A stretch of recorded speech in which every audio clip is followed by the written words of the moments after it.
Judul kali ini kita berikan tanda tanya di belakang hanya untuk menjadi perhatian. Ini tahun berbahaya atau tahun tidak 2021 itu. Kita tahu bahwa Indonesia di dalam bernegara selama ini punya ciri yaitu tidak punya grand plan dan selalu ikut kebijakan negara lain. Ini kelihatan menyindir, tapi ini realita. Kita teruskan. Contohnya adalah kita selalu menunggu kebijakan negara lain. Misalnya saat ini kita menunggu kebijakan Biden ke depannya bagaimana. Kita tunggu apa reaksi Tiongkok bagaimana. Kita menunggu apa rencana negara lain. Baru kita bergerak berdasarkan informasi yang sudah telat itu. Ke depan ketika new mind mengambil alih old mind di dalam bernegara, pasti beda kelolaan negaranya karena bukan menunggu kebijakan negara besar atau menunggu kebijakan langkah globalis. Tetapi memang kita punya grand plan rencana jangka panjang yang tidak goyang dengan riak-riak kecil seperti gantinya pemerintahan negara lain. Kita punya grand plan yang diam, kokoh, dan sangat powerful. Jangankan riak kecil, gelombang besar di mana Bosman dalam visi 2030 mengatakan akan memprediksi Tiongkok akan menjadi negara demokrasi terbesar di dunia, akan ada pemilihan kepala daerah di sana, walaupun partainya mungkin tetap komunis, namun demokrasi akan menang di Tiongkok. Itu gelombang besar. Kalau gelombang besar itu terjadi, Indonesia tetap kokoh, nggak panik, apalagi heran.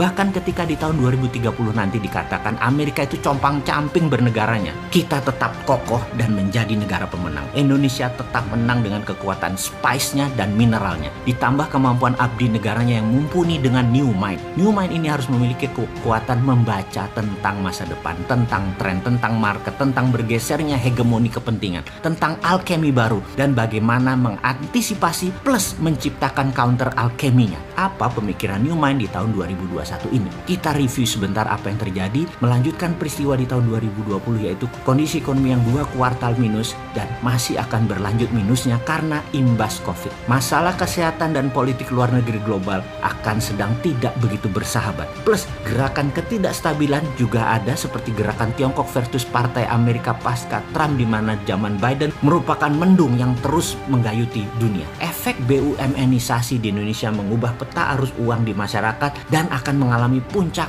turmoilnya di tahun 2021 ini. Salah satu efeknya adalah pertumbuhan konsumen kelas menengah yang menjadi pilar kekuatan ekonomi domestik menurun. Tetapi kombinasi dengan the bad atau negatif tren tadi, situasi jangka pendek plus dengan the good atau tren globalis, struktural, dan jangka panjang. Globalis itu masih good. Inilah yang akan menghasilkan sebuah dinamika lingkungan bisnis yang menantang. Karena goods-nya milik globalis, bad-nya milik negara tidak berdaulat. Dan bagaimana kita memanfaatkannya dulu di awalnya milik globalis itu adalah seni menarik untuk kita keluar untuk menjadi negara berdaulat. Kita hanya mengingatkan, tahun 2020 kemarin, growth kita negatif dibandingkan tahun-tahun sebelumnya. Mungkin pertumbuhan di tahun 2021 ini paling pol 2%-an. Ya, tapi jujur deh, banyak yang nggak peduli dengan angka-angka tren pertumbuhan nasional. Kenapa? Karena bagi kita, selama di kantong kita ada uang untuk makan, kita aman. Tapi kalau di kantong menipis karena bernegaranya cemen, ya rakyat akan teriak juga. Secara pribadi, mohon izin, saya bertanya, kantong sahabat saat ini, cek kantong sahabat.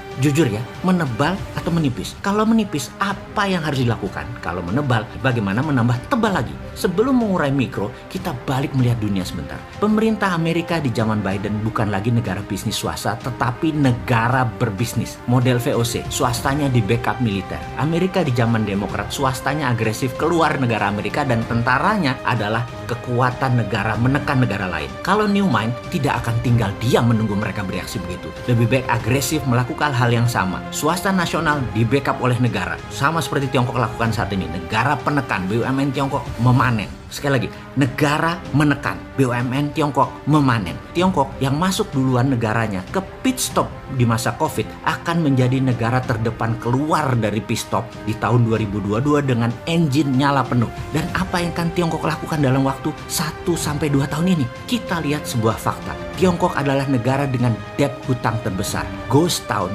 bangunan di Cina yang kosong banyak. Bangunan raksasa yang masif namun gagal banyak. Utang luar negeri Cina banyak dan besar sekali. Tapi itu semua hanya strategi memutar uang cepat agar ekonomi memutar cepat di mana mereka punya solusinya dan ini patut kita tiru.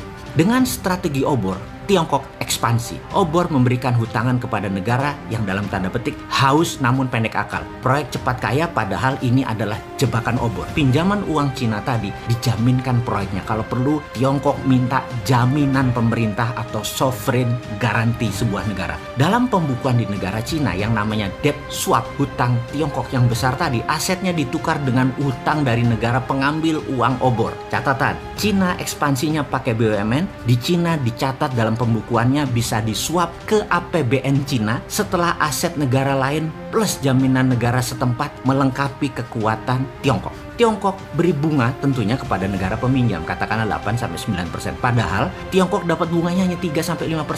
Sudah dapat selisih bunga, aset hutang disuap, dapat jaminan lagi. Sempurna sekali cara mereka bernegara. Dan Indonesia terpesona, Bo. Diambil loh bullshit itu sama satu pejabat.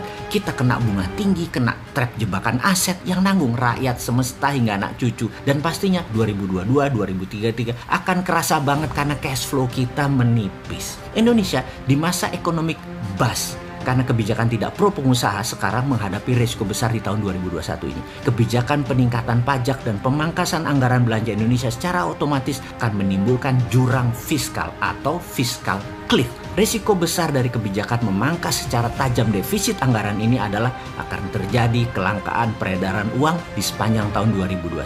Apa yang Indonesia harus lakukan saat ini dengan informasi itu semua? Tiru Amerika dan tiru Tiongkok. Dukung swasta ekspansi ke luar negeri, utamakan ekspor produk manufaktur, beri subsidi kepada bahan baku impor sampai 0%, beri bantuan modal dengan tanpa biaya uang atau bunga 0% pinjaman atas produk manufaktur yang hasilnya diekspor. Negara jangan untung dari bunga bank, negara untung dari pajak. Negosiasi menggunakan kekuatan negara dengan swasta negara lain. Kemudian di dalam negeri, kekuatan digital anak bangsa diutamakan dengan no rule dan full proteksi. Di tahun 2021 ini jadi tahun terang kalau dua hal ini dilakukan.